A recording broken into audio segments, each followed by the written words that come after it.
കഴിഞ്ഞ ദിവസം ഞാനൊരു ഷോർട്ട് വീഡിയോ അപ്ലോഡ് ചെയ്തിട്ടുണ്ടായിരുന്നു. എൻ്റെ ഒരു ഫ്രണ്ടിൻ്റെ വിവോ X70 Pro എന്ന് പറയുന്ന ഫോണിൻ്റെ ഡിസ്പ്ലേ ഫെയിലായപ്പോൾ അവർ പകരം V27 Pro എന്ന് പറയുന്ന ഒരു ഫോൺ എനിക്ക് റീപ്ലേസ്മെൻ്റ് ആയിട്ട് കിട്ടി.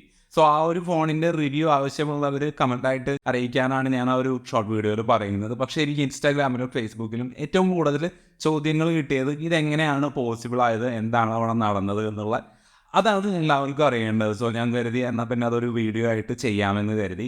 പക്ഷെ ഞാൻ ചെയ്തൊരു തെറ്റെന്താണെന്ന് വെച്ചാൽ ഇങ്ങനൊരു വീഡിയോ ചെയ്യാം എന്നുള്ളൊരു പ്ലാൻ മനസ്സിലില്ലാത്തതുകൊണ്ട് അവിടെ വിവോയുടെ സർവീസ് സെൻറ്ററിൽ പോയപ്പോൾ ആ നടന്ന കാര്യങ്ങളൊക്കെ ഒന്ന് ഷൂട്ട് ചെയ്യാനായിട്ടൊരു വീഡിയോ എടുത്ത് വെക്കാനായിട്ട് ഞാൻ വിട്ടുപോയി. സോ അതിനൊരു വലിയ സോറി. എന്നാലും എല്ലാവർക്കും മനസ്സിലാവുന്ന രീതിയിൽ നടന്ന കാര്യങ്ങൾ വളരെ ബ്രീഫായിട്ട് ഞാൻ എക്സ്പ്ലെയിൻ ചെയ്യാം. എന്താ ഉണ്ടായെന്ന് വെച്ച് കഴിഞ്ഞാൽ 2 ഫോണുകളായിരുന്നു ഉണ്ടായിരുന്നത്, വിവോ X50 അതേപോലെ തന്നെ വിവോ X70 Pro എന്ന് പറയുന്നത്. 2 ഫോണിൻ്റെയും ഡിസ്പ്ലേ ഏകദേശം ഒക്ടോബർ നവംബർ മാസങ്ങളിലായിട്ടാണ് പോയത്. 2 പേരും എൻ്റെ റെക്കമെൻഡേഷനിലാണ് ആ ഫോൺ എടുത്തത്. 2 പേരോടും ഞാൻ പറഞ്ഞു ലോക്കലി റീപ്ലേസ് ചെയ്യാൻ നിൽക്കണ്ട, ജസ്റ്റ് വിവോയുടെ സർവീസ് സെൻറ്ററിൽ പോയിട്ട് ചോദിക്കുക ഇത് എന്താ ചെയ്യുക എന്നുള്ളത് ചോദിക്കുക. സോ അവിടെ ചെന്നപ്പോൾ പ്രത്യേകിച്ച് ചോദ്യങ്ങളോ പറച്ചിലോ ഒന്നും ഉണ്ടായിരുന്നില്ല. 2 ഫോണിലും അവർ ഫ്രീ ആയിട്ട് ഡിസ്പ്ലേ മാറ്റി തന്നു. എപ്പോൾ 3 മാസം മുന്നേ ഒക്ടോബർ നവംബർ ആ ഒരു ടൈമിൽ. സോ അതിനുശേഷം അതിൽ നിങ്ങൾ ഒരു കാര്യം ശ്രദ്ധിക്കേണ്ടത്, ഈ വിവോ X50 എന്ന് പറയുന്നത് 2019 ഇറങ്ങിയ ഫോണാണ് കേട്ടോ. അത്രയും പഴയ ഫോണാണ്. എന്നിട്ടും അവർ അതിൻ്റെ ഡിസ്പ്ലേ ഫ്രീ ആയിട്ട് തന്നെ മാറ്റി തന്നു. ഇനി X70 Proയുടെ കാര്യത്തിലോട്ട് വന്നു കഴിഞ്ഞാൽ അതിൻ്റെ ഡിസ്പ്ലേ രണ്ടാമത് വീണ്ടും ഒരു 2 ആഴ്ച മുന്നേ വീണ്ടും ലൈൻ വന്നു.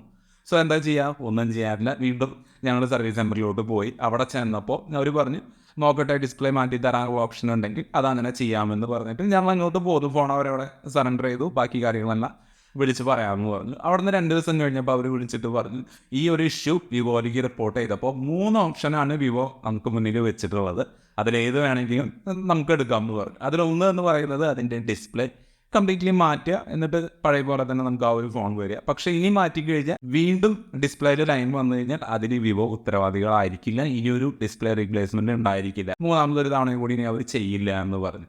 പിന്നെ 2ാമത്തെ ഓപ്ഷൻ എന്ന് പറഞ്ഞാൽ 22,000 രൂപയും കൂടി അഡീഷണൽ കൊടുത്തിട്ട് X90 Pro എന്ന് പറയുന്ന ഒരു ഫോൺ പകരം വാങ്ങുക.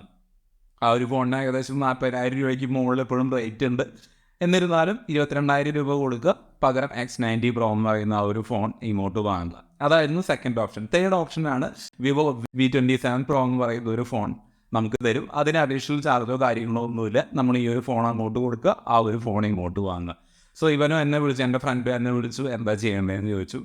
ഞാൻ പറഞ്ഞു എന്നാൽ പിന്നെ 22,000 കൊടുത്തിട്ട് ആ ഒരു X90 Pro എന്ന് പറയുന്ന ഒരു ഫോൺ എടുത്തു, അതാണ് നല്ല ഓപ്ഷൻ എന്ന് പറഞ്ഞു. അപ്പോൾ അവന് പറഞ്ഞു ഇനിയൊരു വിവോ ഫോണിൽ ഇൻവെസ്റ്റ് ചെയ്യാനായിട്ട് താല്പര്യമില്ല എന്ന് പറഞ്ഞു. പിന്നെ ഉള്ളൊരു ഓപ്ഷൻ ഒന്നും നോക്കാതില്ല, വിവോ V27 Pro എടുക്കാമെന്നുള്ള തീരുമാനത്തിലോട്ട് എത്തി. കാരണം ഈ X70 Pro എന്ന് പറയുന്നത് 2021 ഇറങ്ങിയ ഫോണാണ്. സോ നമ്മൾ V27 Proയുടെ കാര്യത്തിലോട്ട് വരുമ്പോൾ ആ ഒരു ഫോൺ കഴിഞ്ഞ വർഷം മാർച്ച് 1 ലോഞ്ച് ചെയ്തിരിക്കുന്നത്.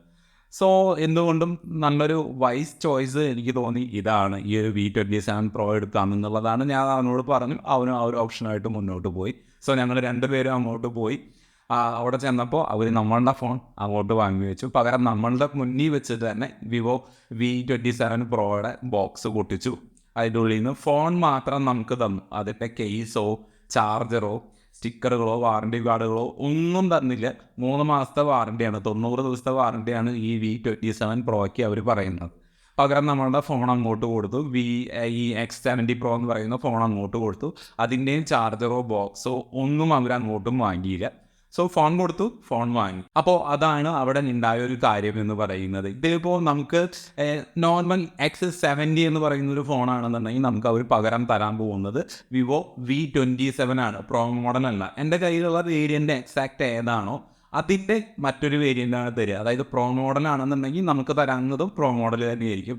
അഥവാ നമ്മളുടെ കയ്യിലുള്ളത് 256 GB വേരിയൻ്റ് ആണെങ്കിൽ നമുക്ക് അവർ തരുന്നത് V27 Pro 256 GB വേരിയൻ്റ് ആയിരിക്കും പകരം നമുക്ക് തരിക. നമ്മളുടെ കയ്യിലുള്ളത് 128 GB വേരിയൻ്റ് ആണെങ്കിൽ പകരം തരിക 128 GB ആണ്. നമ്മളുടെ കയ്യിലുള്ളത് ഏതാണോ ആ സെയിം സ്പെക്കുള്ള ഇന്റേണൽ മെമ്മറി ഉള്ള പ്രൊഡക്റ്റ് തന്നെയാണ് നമുക്ക് അവരിങ്ങോട്ട് തരിക. ഇനി ഈ V27 Pro കാര്യത്തിലോട്ട് വരുമ്പോൾ നേരത്തെ പറഞ്ഞ പോലെ കഴിഞ്ഞ വർഷം മാർച്ച് 1 ആ ഒരു ഫോൺ ലോഞ്ച് ചെയ്തിരിക്കുന്നത്. അതിൻ്റെ ഒരു പെർഫോമൻസ് നോക്കിയപ്പോൾ കുഴപ്പങ്ങളൊന്നും തോന്നിയില്ല. പക്ഷെ എനിക്കതിന് എടുത്ത് പറയാവുന്ന നെഗറ്റീവായിട്ട് എനിക്ക് വന്നത് അതിൽ സ്റ്റീരിയോ സ്പീക്കേഴ്സ് കൊടുത്തിട്ടില്ല എന്നുള്ളതാണ്. താഴെ മാത്രമാണ് അതിന് സ്പീക്കർ ഉള്ളത്. സോ ഒരു ലൗഡ്നെസ് നല്ല കുറവ് എനിക്ക് പേഴ്സണലി ഫീൽ ചെയ്തു. അതേപോലെ തന്നെ പോർട്രേറ്റ് എടുക്കാനായിട്ട് ഒരു രക്ഷയില്ല, അടിപൊളി ഔട്ട്പുട്ടാണ് പോർട്രേറ്റിൽ ആ ഒരു ക്യാമറയിൽ ഈ ഒരു വിവോ V27 Proയിൽ നമുക്ക് കിട്ടിയത്. പക്ഷെ നോർമൽ ഫോട്ടോസൊക്കെ എടുക്കുമ്പോൾ ആ ഒരു HDR ഒക്കെ ഡിറ്റക്ട് ചെയ്യുന്നതിനൊക്കെ അത്യാവശ്യം ഷോക്കായിട്ട് തോന്നി.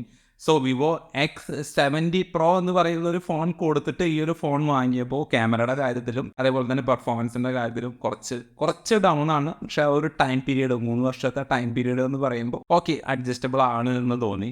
സോ ഈ ഒരു ഫോണിൽ ഇപ്പോഴും വിവോ V27 Proന് ഇപ്പോഴും ഫ്ലിപ്കാർട്ടിൽ നോക്കുകയാണെങ്കിൽ 36,000 രൂപ പ്രൈസ് അവർ ലിസ്റ്റ് ചെയ്തിട്ടുണ്ട്. സോ ഇതാണ് അവിടെ സംഭവിച്ചത്. ഞങ്ങളുടെ ഫോൺ അങ്ങോട്ട് കൊടുത്ത് പകരം ആ ഒരു ഫോൺ അവർ ഇങ്ങോട്ട് തന്നു. പിന്നെ ഉണ്ടായിരുന്നത് 22,000 രൂപ കൊടുത്തിട്ട് X90 Pro എന്ന് പറയുന്ന ഒരു മോഡലാണ്. അതിനാണെങ്കിൽ അവൻ്റെ താല്പര്യം ഉണ്ടായിരുന്നില്ല. ഇനി ഇത് തന്നെ നമ്മൾ OnePlusൻ്റെ കാര്യത്തിലോട്ട് വരികയാണെങ്കിൽ അവരും ഇത് തന്നെയാണ് ചെയ്യുന്നത്.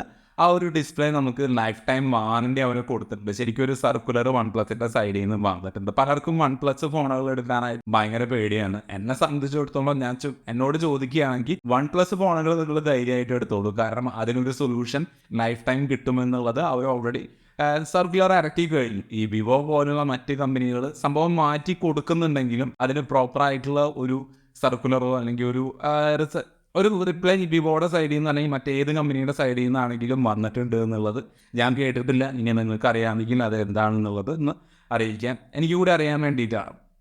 സോ അങ്ങനെയൊക്കെയാണ് സംഭവിച്ചത്. അതൊക്കെയാണ് ഉണ്ടായത്. നിങ്ങളുടെ കയ്യിൽ ഒരു വിവോ ഫോണുണ്ട് അല്ലെങ്കിൽ ഒരു IQ ഫോണുണ്ട്, അതിൽ ഇത്തരത്തിലൊരു ഡിസ്പ്ലേ ഫെയിലിയർ ഉണ്ട് എന്നുണ്ടെങ്കിൽ ആദ്യം തന്നെ നിങ്ങൾ ചെയ്യേണ്ടത് ഓതറൈസ്ഡ് സർവീസ് സെൻറ്റർ എവിടെയുള്ളതെന്ന് വെച്ച് കഴിഞ്ഞാൽ അവിടെ പോവുക. പറ്റുമെങ്കിൽ അതിൻ്റെ ബില്ല് കൂടെ കയ്യിൽ വെക്കുക. കാരണം ഇന്ത്യയിൽ നിന്ന് വാങ്ങിയതാണ് അല്ലെങ്കിൽ വാറണ്ടി പീരീഡ് ആണോ, എത്ര വർഷത്തെ പഴക്കമുണ്ട് എന്നുള്ളത് അറിയാനായിട്ട് കുറച്ചും കൂടി അവർക്ക് ഓൾറെഡി അതിൻ്റെ സീരിയൽ നമ്പർ കാര്യങ്ങളെല്ലാം നോക്കിയാൽ അറിയാൻ പറ്റും. അപ്പോൾ അത് നമുക്കും കൂടി വിശ്വസിക്കാവുന്ന ഭാഗത്തിലോട്ട് ഒന്ന് എത്തണം എന്നുണ്ടെങ്കിൽ നമുക്ക് ആ ബില്ലുണ്ടെങ്കിൽ കുറച്ചും കൂടി കാര്യങ്ങൾ ഈസി ആയിരിക്കും. സോ ഇത്രയും കാര്യങ്ങളാണ് നടന്നത്. ഇപ്പോൾ വിവോ ആവണമെന്നില്ല, ഏത് തന്നെ കമ്പനിയാണെങ്കിലും സാംസങ് ആണെങ്കിലും ഷവോമി ആണെങ്കിലും ഫസ്റ്റ് ഓപ്ഷനായിട്ട് നിങ്ങൾ അവരുടെ കസ്റ്റമർ കെയറിൽ കോൺടാക്ട് ചെയ്യുക എന്നുള്ളതാണ്. ഓതറൈസ്ഡ് സർവീസ് സെൻറ്ററിൽ കോൺടാക്ട് ചെയ്യുക എന്നുള്ളതാണ് ഫസ്റ്റ് ചെയ്യേണ്ടത്. അവിടെ നിന്ന് റിജക്റ്റ് ചെയ്യുകയാണെങ്കിൽ മാത്രം ലോക്കൽ റിപ്പയറിംഗ് എന്ന് പറയുന്ന ഒരു ഓപ്ഷനിലോട്ട് പോവാം. ഓക്കെ, അപ്പോൾ ഈ ഒരു വീഡിയോയിൽ ഇത്രമാത്രം. വീഡിയോയിൽ ഞാൻ പറഞ്ഞ ഏതെങ്കിലും കാര്യങ്ങൾ നിങ്ങൾക്ക് ഇൻഫർമേറ്റീവ് ആയിട്ട് തോന്നുകയാണെന്നുണ്ടെങ്കിൽ നിങ്ങളുടെ കൂട്ടുകാർക്ക് കൂടെ ഒന്ന് ഷെയർ ചെയ്ത് കൊടുക്കുക. ചിലപ്പോൾ അവർ ഉപയോഗിക്കുന്നത് വിവോ ഫോണാണെന്നുണ്ടെങ്കിൽ ചിലപ്പോൾ അവർക്ക് ഈ ഒരു ഇൻഫർമേഷൻ ഉപകാരപ്രദമായിരിക്കാം. അതേപോലെ ചാനൽ സബ്സ്ക്രൈബ് ചെയ്യുന്ന കാര്യം ഒന്ന് പരിഗണിക്കുക. വീഡിയോ ലൈക്ക് ചെയ്യാനും ഷെയർ ചെയ്യാനും കമൻറ്റ് ചെയ്യാനും ഒരു മടിയും കാണിക്കരുത്. അപ്പോൾ അടുത്തൊരു വീഡിയോയിൽ വീണ്ടും കാണാം. Good bye.